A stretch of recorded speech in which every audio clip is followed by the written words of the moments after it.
Thank you for watching Scary Bear Attacks. If you like this episode, please remember to hit the like button and leave a comment or two, then subscribe and click on the bell to receive notifications of whenever we release new videos. Also, please remember to share them to your social media. Welcome back to Scary Bear Attacks. Today's episode whisks us away to the Cabinet Mountains, which cross the Idaho and Montana borders. The elevation of this mountain range varies between 2,000 feet along the Kootenai River in Idaho and 8,740 feet on the range's highest point, Snowshoe Peak. The Cabinet Yaak Mountain ecosystem covers about 2,600 square miles and has been labeled as a grizzly bear recovery zone, according to the Vital Ground Foundation website. In this mountain system, forests of hemlock, pine, fir, and spruce trees, with birch trees, grow along bodies of water. The primitive forests here are nearly pristine and have been well preserved, making it a great place to learn about the 50 grizzly bears that roam the mountain range. Deer, elk, and moose are common prey for the predators here, which include cougars, wolves, coyotes, and black bears, as well as grizzly bears. Along the drainage of Portman Creek, just south of Libby, 28-year-old Amber Cornack was tasked with checking the grizzly hair collection stations. These stations are built out of barbed wire, which snags the hair as bears rub against it. This allows for the compilation of a DNA database of bears in the area and is critical to studying the bears. Wayne Cassworm worked as a biologist for the U.S. Fish and Wildlife Service and had hired Amber for temporary seasonal employment. Amber had graduated from Oregon State University in 2016 with a bachelor's degree in fisheries and wildlife management. The study of animals was her passion, and she had hopped from job to job, seeking to fulfill her passion and turn it into a permanent career. Amber's assignment required that she spend hours hiking remote trails all alone. She had completed specialized training on how to be safe and how to handle animal attacks while in the field. She had even completed training in similar disciplines as a 16-year-old hunter years before. Amber grew up in Michigan, but had globetrotted with employment assignments in wildlife agencies in Oregon, Missouri, Florida, and Idaho. She made Montana her permanent home, no matter where her assignments took her. On May 17, 2018, Amber had been in the field for 3 days. At around 11 a.m., she just pulled a bundle of hair from one of the barbed wire snags set up for that purpose. She had 3 or 4 more snags to retrieve samples from and was hiking near Portman Creek, which was surging with loud spring runoff. Typically, Amber would use a whistle to alert bears or other animals to her presence in their territory, or she would stomp her feet as she hiked and clap her hands loudly as she walked between snags. She was well trained in safety measures and practiced them with discipline. Amber wasn't carrying a firearm, but she was carrying her bear spray as she completed her hair collection duties. At one point in her hike, Amber heard a loud and very close woof to her left. She quickly glanced in the direction of the noise and could see a huge grizzly bear, only 12 feet from her. She knew this was a critical point in the confrontation, as she had clearly surprised the bear as much as it had surprised her. She knew the grizzly would either attack her or bolt in the opposite direction, and hoped for the latter. Amber knew that given the proximity of the run-in, her best option was to play dead. She turned to her right and dropped to the ground in the nearest bush, hoping that her backpack might absorb any attack from the grizzly. By the time she did this, she could already feel the grizzly pressing into her back. She could feel a powerful slap from the grizzly bear on her back and its claws tearing into her arm. She reached down to her bear spray, which she had holstered on her hip, and flipped the safety guard off. That is when she felt the bear's teeth clamp onto the back of her skull. The back of her head was the easiest portion of her head to reach for the bear, so that is where it drove its teeth. The bear's canines pierced and fractured her skull, popping her bones and sending fragments of her bones into her brain. As the bear was trying to kill her, Amber defiantly stretched her left arm toward the bear with her bear spray in her hand. She pressed the button on the canister from point-blank range and doused the bear's nose, eyes, and mouth. The irritant also covered the area around Amber and affected her negatively as well. The bear was clearly deterred from continuing its attack on Amber at that point, and disappeared into the brush as quickly as it had appeared. She laid on the ground, trying to gather her senses for a moment.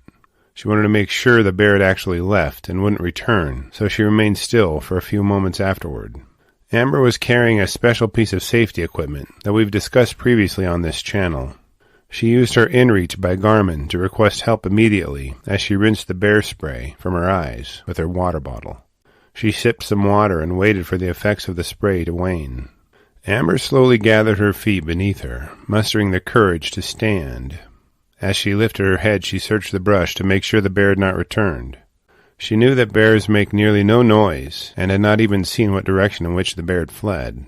Amber knew that she couldn't stay in bear country while she was injured, and hoped that help would find her before the bear would.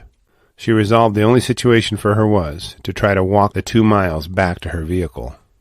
As she briskly walked, she tried to assess the extent of her injuries. Her left ear was ringing, and her head hurt badly. Her hat slipped from her head while she was walking, and when she replaced it, she felt the back of her skull. The skin around the grizzly's bite was swollen and misplaced. She knew she had no time to examine it right now, so she bravely pressed on toward her vehicle. While she walked, Amber distracted herself by thinking of artifacts she might find on her hike out. She hoped she might find a nice moose antler shed the prior winter. She did everything she could to make as much noise as she walked to ensure any moose or bears in her area knew she was there. Amber briskly walked for the better part of an hour through snowfields and muddy points in the trail before she finally reached the safety of her truck. She was so comfortable that she had the forethought to stow her backpack before getting some water and pulling a snack from her backpack. Amber knew she needed to do something to slow the bleeding from the grizzly's bite on her head, so she took her sweater and wrapped it around her head. She avoided looking into the mirror so that she wasn't alarmed by the sight and seriousness of her wounds. After getting herself comfortable, Amber turned the key on her truck and began searching for anyone she could find. About 3 miles down the road, the rear license plate of a vehicle invigorated her. Amber honked the horn on her truck and waved her hand out of the window, trying to get the attention of the driver of the vehicle. Eventually, the driver pulled over, and Amber left her truck to chat with the man. She asked him if he could help her get to the hospital, and explained that she had her skull crushed by a grizzly bear. The man quickly agreed to help her and assisted her into his truck. Amber and her rescuer had scantly drove a mile down the road before they saw an ambulance pull into view. They'd been dispatched to answer her request for help sent earlier by her inReach device. The first responders quickly loaded her into the ambulance and began to administer medical care as they sped toward Highway 2. As soon as they reached the highway, Amber was loaded into a medical helicopter and was flown to Kalispell Regional Medical Center in Kalispell, Montana. Once she arrived at the medical center, she was informed that her recovery would take at least 3 months. Her follow-up treatment would take a year. After significant assessment, the grizzly's bite on her skull was not found to have severed any nerves, but did damage muscles in her neck and arm. Amber was found to have lost 95% of the hearing in her left ear. Undaunted as she was, Amber was told the doctor overseeing her treatment would not allow her to return to work immediately, so she was hired back to her former position with the Idaho Fish and Game while she healed. DNA analysis had to be completed to determine if it was a black bear or a grizzly bear that had attacked her. The attack had occurred so quickly that even Amber wasn't sure which species had been the culprit. Following her attack, she says she has even more respect for bears than she had before it. She maintains that this experience will make her a better bear manager and broaden her knowledge and experience from which to draw. After DNA evidence from her attack scene was analyzed, the bear that attacked Amber was found to be a 24-year-old male bear that had been captured previously in 2005. This bear had spent his entire life in the Cabinet Yaak Mountains, which Amber found fascinating. Amber stated that through her experience she had learned a lot about herself. She found it reassuring that she had defended herself and even assisted in her own rescue following her devastating attack. She indicates that she has no regrets following her bear attack. She states that she and the bear spooked each other and doesn't fault the bear for doing what it did to defend itself. Amber's grizzly bear attack was determined to be a defensive attack and no action was taken against the bear. It had no record of being a threat or nuisance to humans and was allowed to continue its life unabated. Amber says the bear spray absolutely saved her life. Due to her training on how to properly dispense it, its use was effective and was the determining factor in her survival. Well, I'm sure that you agree with me in my saying that Amber is the most beautiful and toughest bear researcher in the world. After reviewing the details of this attack, I have a few questions for you. Do you think it ironic that a bear researcher was attacked by a bear? Why do you think Amber wasn't issued a firearm for her protection? What could Amber have done to avoid this attack? Would you return to the field to research grizzly bears after having your skull crushed by one? I know I wouldn't. She's tougher than me. I'll be glad to read and reply to your thoughts, so please post them in the comments section below, and let's talk about it. Welcome back to Scary Bear Attacks. Today's episode takes us to the Canadian North, near Whitehorse, Yukon Territory. The geography here is mountains with thick forests of quaking aspen and larch. Grasses and berry bushes cover the ground in an emerald blanket. Common animals in this area include muskox, elk, caribou, sheep, and moose in the valleys, and mountain goats on the high peaks. Predators in this area include wolves, wolverines, cougar, black bears, and enormous grizzly bears. Field Johnson was a native big game guide in the territory just west of Whitehorse. He'd spent many years guiding hunters in harvesting game animals around his home and knew every nook and cranny where they could be found. He lived among the oxbows along Cracker Creek with its lush foliage and gentle slopes. In the spring of 1950, he knew he needed to replenish his stores of meat. The winter had cut his stores down as he managed through another harsh season. His preferred firearm was his trusty .30-30 rifle. It had helped him harvest animals that provided food for him as well as protected him from any threat that arose. Field decided he would go hunting for moose in the hills just above his home in Champaign, Yukon Territory, Canada. After rounding up his needed supplies, it wasn't long before Field had arrived at the promising moose hunting territory he most preferred. He'd left early in the morning, and since the long bright days of summer were still to come, the darkness of winter still cloaked the land from his vision. This wasn't anything new to Field, given he lived so far north. The winter time brings steady darkness for almost 5 months of the year. As the seasons change, this darkness gives way stubbornly to longer days, eventually leading to nearly full daylight for most hours of the days of summer. Navigating through the dark woods was just part of everyday life for people like Field, and was dealt with just as another hardship in an already hardscrabble existence. As he slipped through the brush and branches that were so promising for his desired moose meat, he scanned the shadows, hoping for a huge dark form to appear before him. As he turned his head in one direction, he felt himself thrown through the air, after a silent explosion of force had slammed into him. He tumbled several yards down the slope and lay still, unsure of what exactly had just happened to him. It was but a few seconds before the source of this blow emerged from up the hill. He immediately knew it was a huge grizzly, so common in the area, and froze, hoping that the bear would leave him. Years of experience with grizzlies told him that if he moved, showed signs of life, or tried to fight back, it may only invite a more violent impartation of force from the bear. After approaching Field, the bear swatted at him and clawed him.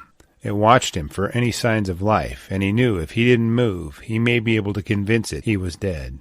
After clawing the man up severely, it scraped up sticks, leaves, and mud from all around him as the hunter lay flat on his stomach. He fought the urge to look directly at the bear and focused on playing dead.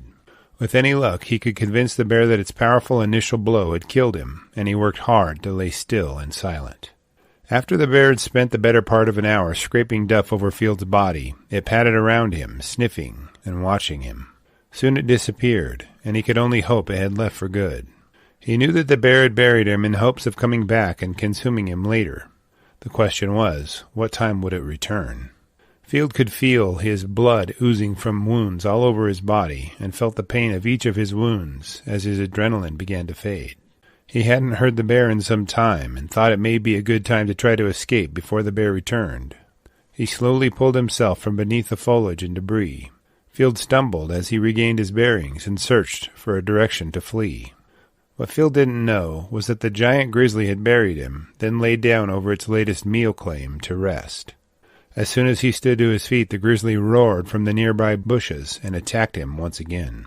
The grizzly cuffed him with each of its paws back and forth several times.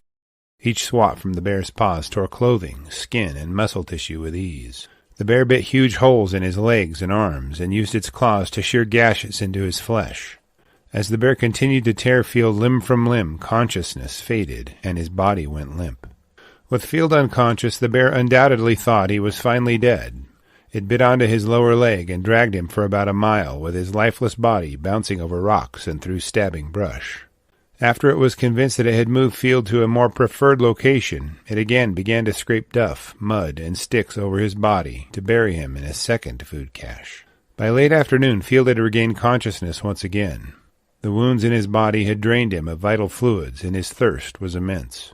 His body was battered and torn brutally, and every part of him ached from the violence the grizzly had imparted on him. Field knew that he would not survive a night in the frigid forest after being brutalized in such a violent way. He would have to gamble on pulling himself from the duff the bear had buried him beneath once again. If the bear returned to him this time, it would certainly be the death of him. Field carefully and cautiously crawled from the mound and tottered to his feet. He was too exhausted to look around and confirm the bear wasn't closing in on him for a final attack.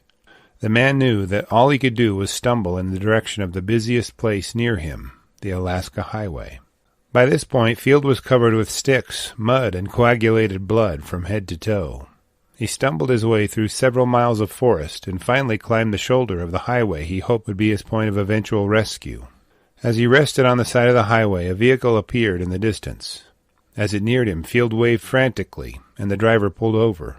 Finding a man in such condition in the middle of nowhere might be enough of a fright to send most people down the road after stomping on the accelerator, but this man helped Field into his vehicle. The driver immediately pointed his vehicle toward the town of Whitehorse and the hospital that would provide medical help to the injured man. While at the hospital, Field learned that the bear attack had done a great deal of damage to his body, even more than the pain had indicated. An assessment of his injuries revealed that both of his arms and several ribs were broken by the bear. His scalp was completely misplaced and hung to his head by a thin piece of skin. While dragging him, the bear had chewed up his feet severely, and huge gashes in his thighs were torn by its claws. Field spent 2 months in the hospital before being released. Upon his release, Field immediately returned to the site of his attack in search of his rifle. Incredibly, he managed to find it. Field didn't waste any time returning home, but immediately set out to find the bear who had so violently hunted and attacked him. He knew that the bear would not stop hunting and killing people, and that this bad bear had to die to prevent anyone else from suffering a similar fate. He returned to the area surrounding his grizzly bear attack, but no record could be found indicating that he was successful in avenging himself. Within a year, Field had wasted away in comparison to his form prior to the attack. His health had failed him, as his injuries were too taxing on his condition. I'm sure the mental trauma of experiencing such a violent and painful attack contributed to his demise.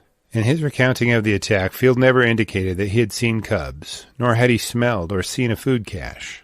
It can safely be assumed that this bear attack was a predatory bear attack, given the nature and severity of Field's injuries. There is no record of what happened to the bear after its attack on Field. It is assumed that it was not killed by anyone, and died of natural causes at the end of its life cycle. After reviewing the facts surrounding this episode, I'm left with a few questions for you. Do you think it was too great a risk for Field to enter the forest while it was dark? Why do you think the bear left Field after burying him the second time? Was this attack a predatory or defensive attack? Would you have returned to the same place to get revenge on a grizzly bear that surprised you in a violent attack? I will be glad to read and respond to your thoughts, so please post them in the comment section below, and let's talk about it. Welcome back to Scary Bear Attacks. Today's episode takes us to a residential backyard for not one, but 2 different bear attacks, a few years apart. In Muncie Creek Township, Pennsylvania, black bears are becoming too common in human areas. The township is low in elevation at around 400 feet high in the valley and largely developed into an urban area ringed by acreages. It lies in Lycoming County, which is dotted with small townships and wild woodlands. The hills surrounding the area are covered by dense and protective forests, nearly devoid of roads or trails. They are almost impenetrable, with tangles of underbrush so thick that visibility is under a few yards in most places. The stands of berry bushes here are diverse and very common. Delicious and nutritious sources of sugar and vitamins, such as blueberries, blackberries, boysenberries, and raspberries, are some of the most plentiful, just to name a few. The larger animals here include white-tailed deer and elk, with smaller animals consisting of raccoons, possums, hares, and cottontail rabbits. The predators here are scaled to the size of their prey. Smaller predators include shrews, weasels, foxes, bobcats, and coyotes, with the largest predator being the very common black bears of the area. On the evening time of December 12, 2018, Melinda LeBaron was enjoying her rented residence on Peach Orchard Road. She and her husband Sid had rented the home from landlord, neighbor, and friend Corinne Levan. Melinda was approaching 50 years old and enjoyed the home's rural location while still being near the amenities that Muncie Creek had to offer residents. She is a very petite woman weighing only 107 pounds and is spunky well beyond her tiny size. Her constant companion was her 2-year-old Pekingese Chihuahua mixed dog, ironically named Bear. As Melinda felt the urge to take a smoke break from the evening chore duties, she called to Bear and headed toward the back door of her home. Her backyard butted up to a large wood line and didn't have a fence. After opening the door, Bear streaked past her. Bear began growling and barking at something just around the corner of the house, and Melinda slowly walked over to investigate what was causing all of the commotion. Before she got to the corner of the home, her vision was filled with an enormous, angry black bear closing in on her faster than reaction would allow. Now, it wouldn't take a lot of force to knock Melinda off her feet, but that doesn't mean the bear held back. One of the few things Melinda remembers being able to visually process in the lightning-fast bear attack was seeing the bear's claws as it closed in on her. Melinda's only thought was that she was finished as she stared up at the bear from her back. The bear had taken her down by tripping her with its paws and was now standing over the top of her. It clamped its jaws on her head and raked parts of her scalp away from her skull. Melinda was in shock nearly instantly and didn't report hearing any flesh tearing or bones breaking, but was powerless to escape the speed and aggression of the bear. As Melinda did her best to protect herself, the bear bit and clawed her head, hip, and back as it viciously attacked her. As she rolled and yelled, it bit and clawed her toward the edge of the woods in front of her house. At several points in the attack, Melinda yelled at the bear to stop it as the pain of each bite seared through her body, but the black bear would not relent. Each time she rolled to her stomach, the bear would swat and bite her, forcing her to roll further from her house. It alternately bit onto Melinda's hip and shoulder to carry her a short distance until the pair was just off the shoulder of the road, across from Melinda's house. It continued to maul Melinda, peeling her pants and undergarments from her body during the attack. Suddenly the bear stopped attacking Melinda and sat down beside her. Melinda was terrified as she thought of what was next to come. She figured the bear would either continue to carry her into the woods farther or eat her where she lay. She tried to remain as still as possible, hoping the bear would lose interest. Over the course of several minutes, the bear sat there beside Melinda, panting and staring at her as she lay still. After a short time, she reached over and grabbed a nearby stick. She threw the stick a short distance into the nearby bushes, hoping to change the bear's focus. After watching the stick hit the bushes, the bear stood to her feet and slowly wandered off back into the forest. Melinda remained still until she was convinced the bear had actually left. She peered around with her face toward the ground, searching for the bear in her peripheral vision. Once she was certain the bear was no longer near her, Melinda began to assess her injuries briefly. She could feel her ear dangling from the skin and a large piece of her scalp completely missing. The pain in her shoulder and hip was excruciating, as each location had several puncture wounds from the bear's teeth made when it carried her 90 yards from her backyard. She was completely discombobulated and crawled backward to a small tree. 2 of its branches were within her reach, so she used them to pull herself up off the ground. She glanced around trying to get her bearings. Across the street she could see the glow of her front porch light and began crawling back toward her home. When she realized she was too injured to continue, she called out to her neighbor Corrine. She came running to Melinda's side and helped her into her home. First responders arrived immediately and transported Melinda to Geisinger Medical Institute in Danville. She spent 2 weeks in the trauma unit in critical condition with major injuries to her head, hip, and shoulder. The bear had torn a significant portion of her scalp, as well as bit her hip and shoulder several times, causing major tissue damage. She received skin grafts on her forehead, and a medical drain was placed just under her skin. Melinda underwent 9 more operations in the few weeks following her attack. Her dog Bear suffered a broken rib, a punctured lung, and a gash on his stomach, but fully recovered shortly after the attack. After 2 months of medical attention, Melinda was released to finish her healing at her home. As her ride pulled up to her home, she could see a huge "Welcome Home" sign stretched across the front of her house. After her attack, a search for the bear yielded 2 cubs, but no sow bear. The authorities abandoned the search, assuming the bear had fled the area. But that isn't the end of the story. On the evening of Saturday, October 17th, 2020, Melinda once again went to her backyard with Bear for a potty break. Suddenly, a black blur shot out of the bushes and headed toward Bear. Melinda was terrified. The most traumatizing event of her life was occurring once again. As soon as Bear saw the black bear running toward him, he turned tail and headed straight for Melinda. I am sure he was hoping she would protect him, but Bear would not make it to the safety of his owner's arms. Just as Bear reached the porch steps, the black bear pinned him to the ground with its immense paws. Sid quickly snapped loose a curtain rod that was above the porch. He used it to poke and prod the bear away from his wife and himself. After he realized that the bear wasn't going to release Bear, the past trauma forced them to seek their own safety first. They managed to rush inside the back door and slam it shut, leaving Bear to face the bear's wrath alone. Bear did not survive this attack. The black bear took his life in the violent and ruthless attack on the little dog.